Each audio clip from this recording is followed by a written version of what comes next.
on se rend dans une pépite du Nord-Pas-de-Calais, un des musées les plus charmants de la région, abrité dans une superbe villa qui date du début 1900, entre mer et forêt. On a l'impression d'entrer dans une demeure d'époque avec ses poutres et ses cheminées. Et là, on va découvrir ou redécouvrir plus de 80 œuvres de Robert Combas.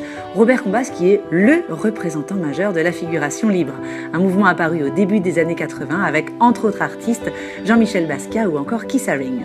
Combas, c'est la liberté du geste, un mouvement instinctif et spontané, souvent improvisé, une surcharge graphique, beaucoup de couleurs et des thèmes qui semblent infinis. Toutes les sources d'inspiration, de la BD aux œuvres des grands maîtres, de la culture populaire aux thèmes de guerre, en passant régulièrement, vous le verrez, par l'amour et la musique.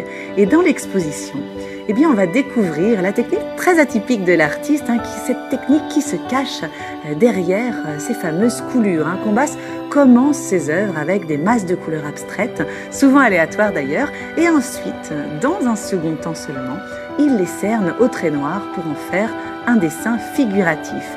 Autre particularité de l'artiste, c'est que ses œuvres ne sont pas qu'à contempler, elles sont aussi à lire. L'artiste nous laisse des mots poétiques, parfois décalés d'ailleurs, qui apportent un éclairage unique à l'œuvre. Combas qualifie lui-même ses toiles de peinture rock. Ce qui est sûr, c'est qu'il s'amuse en créant, ça se sent. On ressort de cette exposition avec des couleurs plein les yeux, ça fait du bien.